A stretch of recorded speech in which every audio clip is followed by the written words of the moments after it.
మూడో విడత 4,949 కోట్లు, నాలుగో విడత 5,060.4 కోట్లు. వెరసి మొదటి విడత 24 లక్షల మందికి ఇస్తే, రెండో విడత 24,95,000 మందికి ఇస్తే, మూడో విడత 26,39,000 మందికి ఇస్తే, నాలుగో విడత 26,90,000 అంటే సుమారు 27 లక్షలు, 26,98,931 కోట్లు. ఈ సంఖ్యలు నేను ఎందుకు చెప్తున్నానంటే, చాలాసార్లు పత్రికల్లో ప్రతిపక్షాలు ఇవి చేయూత తగ్గిపోయింది, మొదటి విడత ఎక్కువ ఇచ్చారు, రెండో విడత తక్కువ ఇచ్చారు, మూడో విడత ఇంకా తగ్గింది, నాలుగో విడత ఇంకా తగ్గింది. ఇది వాస్తవ లెక్కలు. అంటే 24 లక్షలతో ప్రారంభమైనటువంటి చేయూత మహిళా మహిళలు, అందులో ఎస్సీ, ఎస్టీ, బీసీ, మైనారిటీలు ఇవాళ 26 లక్షలు అంటే సుమారు 3 లక్షల మందికి అదనంగా ఇచ్చాం. 4,500 కోట్ల రూపాయలు ప్రారంభమైతే ఇవాళ 5,060 కోట్ల రూపాయలు ఇచ్చాం. అంటే ఇప్పటిదాకా ప్రతిపక్షాలు చేసినటువంటి ఆరోపణలలో సత్యదూరము. ఇప్పటి వరకు ప్రతిపక్షాలు చేయూత కార్యక్రమం పైన చేసిన ఆరోపణలు సత్యదూరమైనటువంటివి అని మీ ద్వారా ఈ రాష్ట్ర ప్రజానీకానికి అందరికీ కూడా మనవి చేస్తా ఉన్నాను. అంటే రోజు ఏదో ఒక అసత్యమైనటువంటి ప్రభుత్వం మీద విమర్శ చేయొచ్చు, కానీ అది సహేతుకమై ఉండాలి. విమర్శ చేయొచ్చు, అది వాస్తవమైన ఉండాలి. ఈ రెండింటికి దూరంగా ఇప్పటిదాకా జరిగిన విమర్శలన్నీ ఉన్నాయని, వాటన్నిటినీ పటాపంచలు చేస్తూ వాటన్నిటికీ ఒకే ఒక సమాధానం. మొదటి విడత 24 లక్షల మందికి 24,11,000 మందితో ప్రారంభమైన చేయూత కార్యక్రమం, 4,500 కోట్లతో ప్రారంభమైనటువంటి చేయూత కార్యక్రమం నాలుగో విడతకు వచ్చేసరికి వాళ్ళ ఎలిజిబిలిటీ పెరిగింది. ఇక్కడ ఏదో ఒక ఫిక్స్డ్గా కాకుండా ఎవరికైతే అర్హత వచ్చిందో వారందరికీ కూడా పంచాలి, ఇవ్వాలి, సహాయం చేయాలనేటువంటి ప్రభుత్వ దృక్పథం ఇందులో వాస్తవంగా కనపడింది. 26,98,931 అంటే సుమారుగా 26,99,000 అంటే 27 లక్షల మందికి 5,060.4 కోట్ల రూపాయలు పంపిణీ. ఈ 4 విడతల్లో మహిళలకి 19,188 కోట్ల రూపాయలు చెల్లించాం. 19,188 కోట్ల రూపాయలు చెల్లించాం. ఇప్పటికే 26 లక్షల్లోనూ 14 లక్షల మంది స్వయం సహాయకంగా స్వయం సమృద్ధి సాధించారు. ఒక్కొక్క ఇంటికి 7 నుంచి 10,000 ఆదాయం ఒక్కొక్క మహిళ అదనంగా సాధించడం అనేటువంటిది ఇది నిజమైనటువంటి మహిళా సాధికారిత. ఇది మన పూర్వ సంఘ సంస్కర్తల ఆలోచన విధానం ఈనాటి ముఖ్యమంత్రి అమలు చేశారని చెప్పడానికి మీ ద్వారా రాష్ట్ర ప్రజానీకానికి ఆనందం వ్యక్తం చేస్తూ ఉన్నాను. రెండవది, గ్రామ పంచాయతీలు, పంచాయతీరాజ్ వ్యవస్థ ఏర్పడిన తర్వాత అనేకమైనటువంటి సంస్కరణలు జరిగాయి. 1959 నుండి మొన్నటి వరకు 73వ రాజ్యాంగ సవరణ వరకు, బలవంతరాయ్ మెహతా కమిషన్ సమావేశం నుంచి 73వ రాజ్యాంగ సవరణ వరకు. కానీ స్వయం సమృద్ధి జరగలేదనేటువంటి కారణంలో ఇంకొక సంస్కరణ మన రాష్ట్రంలో జరిగింది. అది సెక్రటేరియట్ వ్యవస్థ రూపకల్పన. అంటే ప్రజాస్వామ్య స్ఫూర్తి, ప్రజాస్వామ్య లక్ష్యం, ప్రజాస్వామ్య యొక్క ఆశయం ఏమిటంటే ప్రజలకు నేరుగా, ప్రజలకు దగ్గరగా ప్రభుత్వం ఉండాలని, ఆ ప్రభుత్వ సేవలన్నీ ప్రజలకు అందటం ద్వారా ప్రజలు వారి యొక్క అవసరతలు తీర్చుకుని ఎదగాలనేటువంటి లక్ష్యం. ఆ లక్ష్యంలో భాగంగా మనం ఏర్పాటు చేసుకున్నటువంటి గ్రామ పంచాయతీల్లో ప్రతి పంచాయతీలోనూ సెక్రటరీ అంటే సచివాలయ సిబ్బందితో పాటు ఒక సెక్రటరీ ఉండాలనేటువంటిది, 500 జనాభా లోపు ఉన్నటువంటి సెక్రటేరియట్ తప్ప మిగతా అన్నిటికీ కూడా అన్ని సెక్రటేరియట్లోనూ క్లాస్ 5th గ్రేడ్ 5th సెక్రటరీని నియమించాలనేటువంటి ఆలోచన ప్రభుత్వం చేసింది. దానిలో భాగంగా 14,989 సెక్రటేరియట్లు ఉంటే, సచివాలయాలు ఉంటే 13,171 పంచాయతీలకి 13,171 పంచాయతీలకి 500 జనాభా మించి ఉన్న 13,171 పంచాయతీలకు సెక్రటేరియట్స్ గ్రేడ్ 5th సెక్రటరీని నియమించడం జరిగింది. ఇది ఒక గొప్ప అచీవ్మెంట్. పరిపాలన ఇది పంచాయతీరాజ్ వ్యవస్థలో, గ్రామీణ పరిపాలన వ్యవస్థలో ఒక సంస్కరణ జరిగింది. ముఖ్యమంత్రి జగన్మోహన్ రెడ్డి గారు తీసుకున్నటువంటి పాలనలో సంస్కరణ భాగంగా జరిగినటువంటి నిర్ణయం. మూడవది, ఎంతో కాలంగా సుదీర్ఘంగా వేచి ఉన్నటువంటి నిరుద్యోగ యువత, ప్రత్యేకించి రాజశేఖర రెడ్డి గారి పాలనకు ముందు ఈ రాష్ట్రంలో బీసీ విద్యార్థులు చదువుకు దూరంగా ఉన్నారు. కారణం ఫీజు చెల్లించేవారు లేక. జగన్మోహన్ రెడ్డి గారి పాలనలో పిల్లలందరూ కూడా అంటే బీసీ విద్యార్థులు చదువుకు దగ్గరయ్యారు. నాడు రాజశేఖర రెడ్డి గారి పాలనలో, ఇవాళ జగన్మోహన్ రెడ్డి గారి పాలన. కొంత నిరుద్యోగం అనేటువంటిది వేధిస్తున్నటువంటి అంశంగా చూస్తే ఇవాళ ఈ రాష్ట్రంలో ఉన్నటువంటి డిఎస్సి జరగాలి అనేటువంటి కోరిక ఉంది చాలా మందిలో. వారందరికీ శుభవార్త ఇవాళ కేబినెట్లో మంత్రిమండలి ఆమోదించింది. మెగా డిఎస్సి నిర్వహించాలని, మెగా డిఎస్సి నిరుద్యోగ యువతకు ఒక శుభవార్త. మెగా డిఎస్సి రాష్ట్రంలో ఉపాధ్యాయ పోస్టులు భర్తీ చేయాలన్నటువంటి కీలక నిర్ణయానికి మంత్రిమండలి ఆమోదం తెలియజేసింది.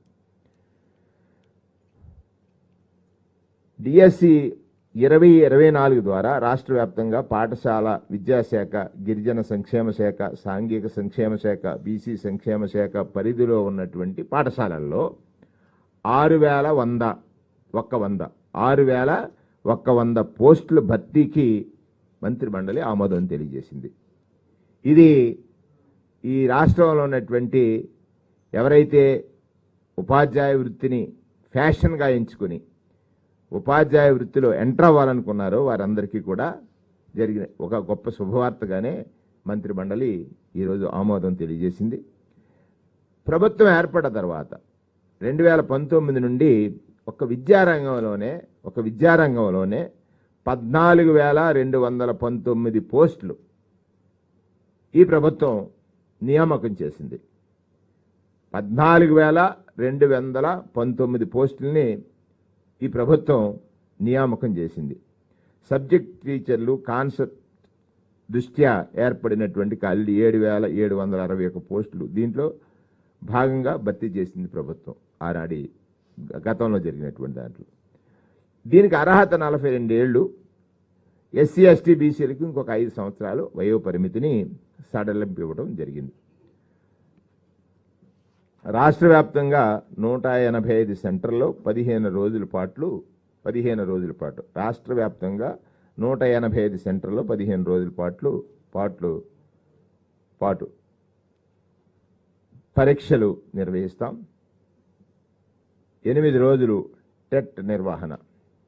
దానితో పాటు ఇంకా ఉద్యోగ నియామకాలు ఉన్నాయి. అటవీ శాఖలో 689 పోస్టులు భర్తీ చేయాలని 689 పోస్టులు భర్తీ చేయాలని మంత్రిమండలి ఆమోదం తెలియజేసింది. ఇందులో ఫారెస్ట్ రేంజ్ ఆఫీసర్లతో సహా వివిధ పోస్టులకు సంబంధించింది ఏపీపీఎస్సీ ద్వారా భర్తీ చేయడం కోసం ప్రభుత్వం మంత్రిమండలి ఒక కీలక నిర్ణయం చేసింది. ఇప్పటికే రాష్ట్ర ప్రభుత్వం ఏర్పడిన తర్వాత 2,13,000 ఉద్యోగాలు భర్తీ చేసినటువంటిది ఈ ప్రభుత్వ ఉద్యోగాలు 2,13,000 భర్తీ చేశాం. 2019 నుంచి ఇప్పటి వరకు 2,13,000 ఉద్యోగాలు భర్తీ చేశాం. తాజా నోటీస్ ద్వారా ఇంకొక 7,000 పోస్టుల్ని భర్తీ చేయబోతున్నాం. దీనితో కలిసి 2,20,000 ప్రభుత్వ ఉద్యోగాల కల్పన చేసినటువంటి 2,20,000 ప్రభుత్వ ఉద్యోగాలు కల్పన చేసిన ప్రభుత్వంగా జగన్మోహన్ రెడ్డి గారి ప్రభుత్వం రికార్డు సాధించింది అని చెప్పడానికి నేను చాలా గర్వపడుతున్నాను. దీనికి మంత్రిమండలి అందరూ కూడా హర్షాతిరేకాల మధ్యలో మెగా డిఎస్సి ప్రకటించినప్పుడు హర్షాతిరేకాలతో మంత్రిమండలందరూ కూడా ముఖ్యమంత్రి గారికి ధన్యవాదాలు తెలియజేశారు. మూడవది విద్యా విప్లవం. ఇది అత్యంత కీలకమైనటువంటిది. విద్యా విప్లవంలో మూడవది అత్యంత కీలకమైనటువంటి SCRTC అంటే మన విద్యా విధానంలో ఐబీని ఎంటర్ చేయడం ద్వారా ఐబీ విద్య అంటే రాష్ట్ర ప్రభుత్వం తీసుకున్నటువంటి క్వాలిటీ ఎడ్యుకేషన్లో ఐబీ డిజిటల్ క్లాస్ రూమ్స్ ఏర్పాటు చేయటము, ఫ్లాట్ ఛానల్స్ ఏర్పాటు చేయటము, కేవలం శ్రీమంతుల పిల్లలు మాత్రమే చదవగలిగిన విద్య, కేవలం శ్రీమంతుల పిల్లలు మాత్రమే చదవగలిగినటువంటి విద్య. ఇది ఇప్పటి వరకు జపాన్ అండ్ దక్షిణ కొరియా దేశాలు మాత్రం అడాప్ట్ చేసుకున్నటువంటి విద్యా విధానం. ఈ ఐబీ మన రాష్ట్రాన్ని ఎంపిక చేసుకుని ఇప్పుడే సార్ని కలిశారు ముఖ్యమంత్రి గారిని. ఐబీ ద్వారా సుమారుగా 7 లక్షల నుంచి 36 లక్షల ఖరీదైనటువంటి విద్య ఆ స్కూల్లో చదవాలి ఐబీ విద్య అని అనుకున్నప్పుడు సంపన్నుల పిల్లలు చెల్లించేటువంటి ఫీజు అంతా 7 లక్షల నుంచి 36 లక్షల వరకు. ఐబీ ఎడ్యుకేషన్ పొందాలనుకున్నప్పుడు 7 లక్షల నుంచి 36 లక్షల వరకు వాళ్ళు చెల్లించి చేస్తున్నటువంటి విద్య. రేపు 25లో ప్రారంభమైతే 1935 నాటికి వారు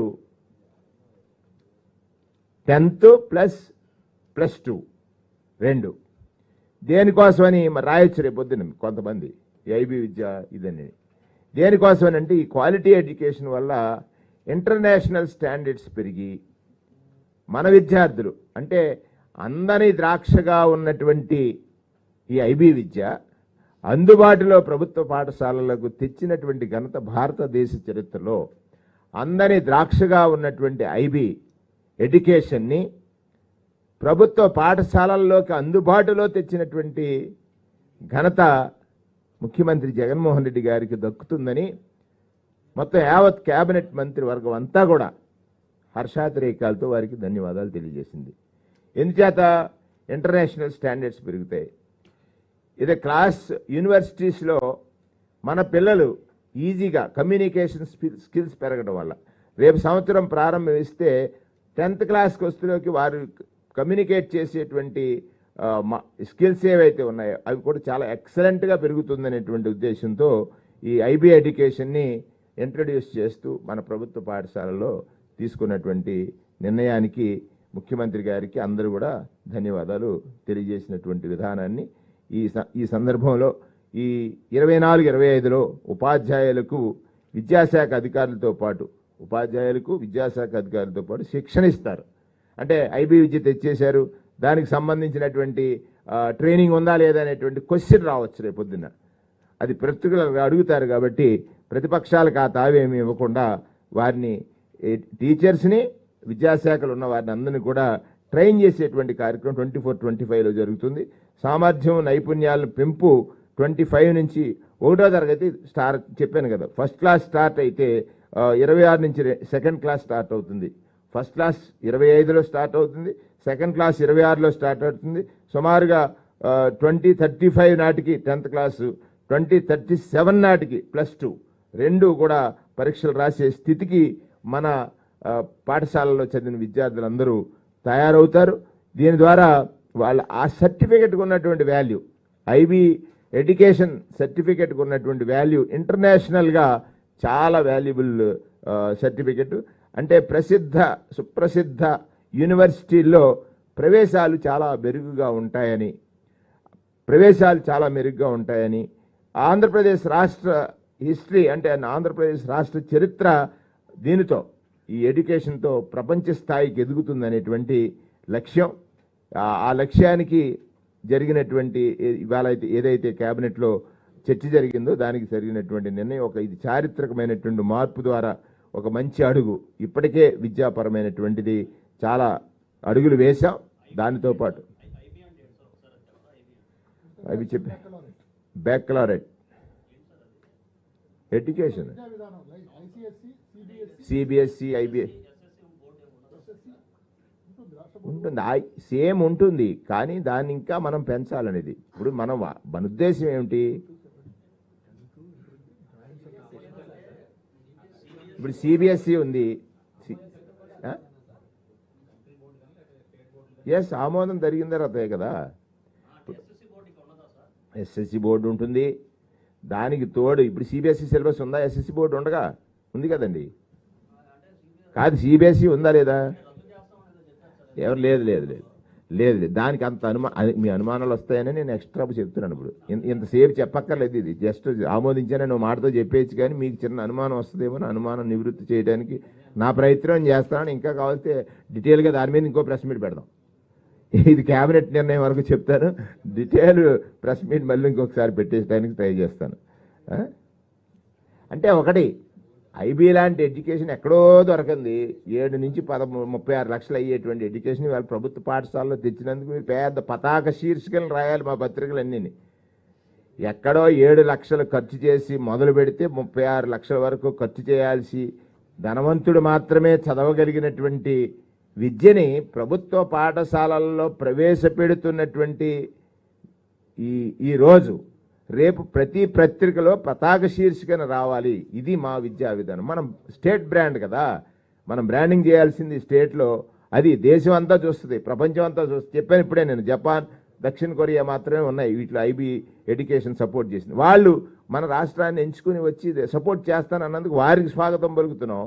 రెండోది, అది అందుబాటులోకి రావడం ద్వారా మన విద్యార్థులందరూ కూడా చూడండి, గతంలో ఇంజనీరింగ్ చదవాలంటే ఎంత కష్టం, ఫీజు రియంబర్స్మెంట్ వచ్చిన తర్వాత ఎంతమంది విద్యార్థులు వచ్చారు, డాక్టర్ చదవాలంటే ఎంత కష్టం, ఇవాళ మెడికల్ కాలేజీలు పెరిగిన తర్వాత ఎంతమంది డాక్టర్లు పెరిగారు. ఇవన్నీ ఇది పాజిటివ్ మేనర్లో మనం థింక్ చేసినట్లయితే ఖచ్చితంగా అది అందుబాటులోకి వచ్చిన తర్వాత కేరళ ఎడ్యుకేషన్లో ఎందుకు ముందుకు వెళ్ళిందని అంటే, ఎడ్యుకేషన్లో వాళ్ళు తీసుకున్నటువంటి కొన్ని నిర్ణయాలు, దాన్ని మించి మనం చేస్తున్నాం. అది దానికోసం మీరు పతాక శీర్షికను రేపు రాస్తే నేను చాలా ఆనందపడతాను యాజ్ ఐఎన్ఏపిఆర్ మినిస్టర్. ఏంటి ఎన్ని స్కూల్లో అంటే ఇప్పుడు ఏదైతే మన